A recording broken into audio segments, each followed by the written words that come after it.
ಅಲ್ಲ, ನಾನು ಈ ಮನೆಗೆ ಬಂದು ಎಷ್ಟು ದಿನ ಆಯಿತು. ಬಂದಾದಮೇಲೆ ನನ್ನ ಮತ್ತು ಏಜೆ ಮಧ್ಯ ಒಂದು ಸ್ವಲ್ಪ ಫ್ರೆಂಡ್ಶಿಪ್ ಬೆಳೆದಿದೆ ಅಂದರೆ ಸ್ವಲ್ಪ ಸಲಿಗೆ ಇರಬೇಕಲ್ವಾ. ಬ್ರೋ ಮಚ್ಚ ಅಷ್ಟೊಂದು ಸಲಿಗೆ ಏನು ಬೇಡ. ಅಟ್ಲೀಸ್ಟ್ ಗಟ್ಟಿಮೇಳ ಸೀರಿಯಲಲ್ಲಿ ವೇದಾಂತ್ ಮತ್ತು ಅಮೂಲ್ಯ ಮಧ್ಯೆ ಸಲಿಗೆ ಇದೆಯಲ್ಲ, ಅಷ್ಟಾದರೂ ಸಲಿಗೆ ಇರಬೇಕಪ್ಪ. ಅಲ್ಲ, ನಾನೇ ಒಬ್ಬೊಬ್ಳೆ ಮಾತಾಡ್ತಾ ಇದ್ದೀನಿ, ಮರ್ತೋಯ್ತಲ್ಲ. ಏಜೆ ಸರು ಕೈಲಿ ಲೀಲಾಗೆ ಬರಕ್ಕೆ ಹೇಳು ಅಂತ ಹೇಳಿ ಕಳಿಸಿದ್ದಾರೆ.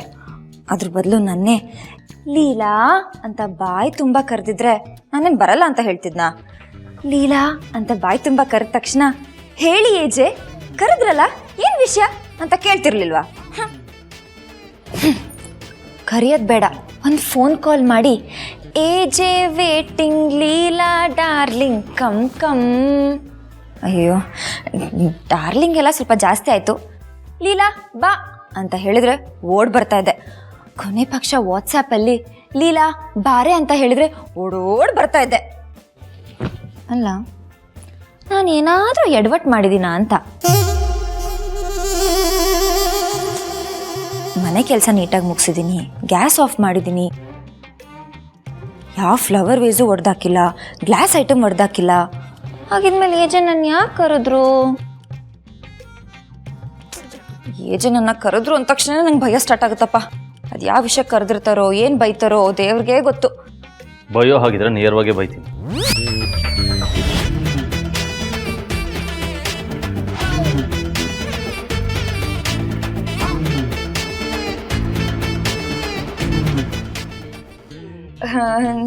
ನೀವಿಲ್ಲೇ ಇದ್ದೀರಾ?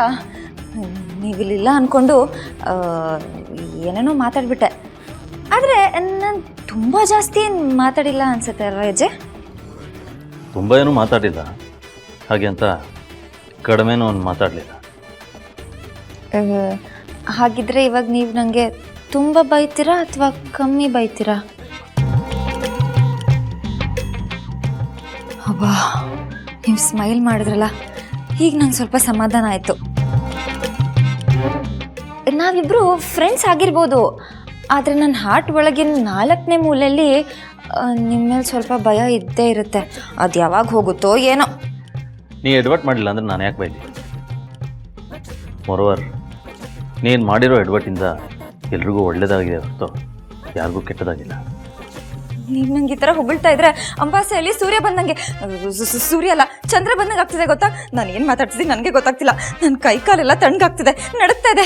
ಒಟ್ಟಿನಲ್ಲಿ ನಾನು ಯಾವ ಎಡ್ವರ್ಟು ಮಾಡ್ತಿಲ್ಲ, ಗುಡ್ ಗರ್ಲ್ ಆಗ್ತಾ ಇದ್ದೀನಿ ಅಂತ ಹೇಳಕ್ಕೆ ಬರ್ತಿದ್ದೀರಲ್ಲ. ಅಯ್ಯೋ, ಇವಾಗ ನನ್ನ ಕೈಯಲ್ಲಿ ಫೋನ್ ಇಲ್ಲ. ಫೋನ್ ಇದ್ದರೆ ಏಜೆ ನೀವು ಹೇಳಿದ ಮಾತನ್ನ ಇನ್ನೊಂದ್ಸತಿ ಹೇಳಿ, ನಾನು ರೆಕಾರ್ಡ್ ಮಾಡಿಕೊಂಡು ವಾಟ್ಸಪ್ ಸ್ಟೇಟಸ್ಗೆ ಹಾಕ್ತೀನಿ ಅಂತ ಹೇಳ್ತಿದ್ದೆ.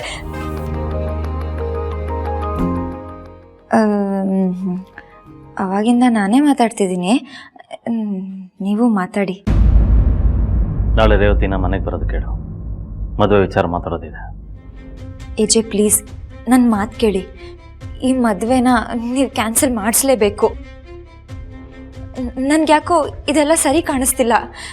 ನೀವು ನನಗೆ ಬೈದರೂ ಪರವಾಗಿಲ್ಲ, ನಿಮ್ಮ ಕೈ ಮುಗಿತೀನಿ ಪ್ಲೀಸ್ ಏಜೆ, ಈ ಮದುವೆನ ಕ್ಯಾನ್ಸಲ್ ಮಾಡಿಸಿ. ಇಲ್ಲ, ನಿನಗೆ ನನ್ನ ಮೇಲೆ ನಂಬಿಕೆ ಇದೆ ಅಲ್ವಾ? ಪ್ರಪಂಚದಲ್ಲಿ ನಮ್ಮ ಅಪ್ಪನ ಬಿಟ್ಟು ನಾನು ಕಣ್ಣು ಮುಚ್ಕೊಂಡು ಯಾರನ್ನಾದರೂ ಒಬ್ಬರನ್ನ ನಂಬ್ತೀನಿ ಅಂದರೆ ಅದು ನಿಮ್ಮನ್ನೇ ಏಜೆ. ಹಾಗಾದರೆ ನಾಳೆ ರೇವತಿನ ಬರೋದು ಕೇಳು, ನಿನಗೆಲ್ಲ ಗೊತ್ತಾಗುತ್ತೆ.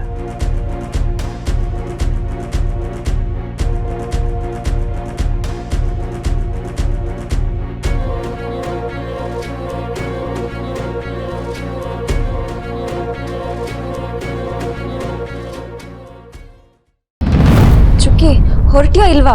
ಅಕ್ಕ, ಅಮ್ಮ ಬಿಡಲ್ಲ ಕಣೆ. ನಡೆದಿರೋದೆಲ್ಲ ನಿಂಗೆ ಗೊತ್ತಲ್ವಾ? ನಿಮ್ಮ ಮನೆಗೆ ಬರ್ತೀನಿ ಅಂದರೆ ಅಮ್ಮ ಗುರ್ರ ಅಂತಾಳೆ. ಚುಕ್ಕಿ, ಅಮ್ಮನ ಬಗ್ಗೆ ನಿಂಗೆ ಗೊತ್ತಿಲ್ವೇನೆ? ಅವರು ಕೋಪದಲ್ಲಿ ಏನೇನೋ ಮಾತಾಡ್ಬಿಡ್ತಾರೆ. ಕೋಪ ಇಳ್ದೋದ್ಮೇಲೆ ನಾನು ಇದನ್ನೆಲ್ಲ ಮಾತಾಡಿದ್ದು ಅಂತ ಅವರೇ ಹೇಳ್ತಾರೆ. ಪಾಪ ಅಮ್ಮ. ಅದು ಸರಿನೇ ಅಕ್ಕ, ಆದರೆ ನಾನಿವಾಗ ನಿಮ್ಮ ಮನೆಗೆ ಬರಬೇಕು ಅಂದರೆ ಮೊದಲು ಅಮ್ಮಂಗೆ ಏನಾದರೂ ಸುಳ್ಳು ಹೇಳ್ಬಿಟ್ಟು ಬರಬೇಕು. ಸರಿ ಚುಕ್ಕಿ, ಏನೋ ಒಂದು ಸುಳ್ಳು ಹೇಳಿ ಬೇಗ ಬಾ ಆಯ್ತಾ? ಸರಿ ಅಕ್ಕ, ಬರ್ತೀನಿ. ಆದರೆ ಭಾವ ಏನಕ್ಕೆ ಕರೆದಿರೋದು ನನಗೂ ಗೊತ್ತಿಲ್ಲ ಚುಕ್ಕಿ. ಆದರೆ ಏಜೆ ಕರೆದಿದ್ದಾರೆ ಅಂದರೆ ಅದಕ್ಕೊಂದು ಕಾರಣ ಇದ್ದೇ ಇರುತ್ತೆ. ಸೊ ಬೇಗ ಹೊರಟ್ಬಿಟ್ಟು ಬಾರೆ. ಸರಿ ಅಕ್ಕ, ಈಗಲೇ ಹೊರಡ್ತೀನಿ.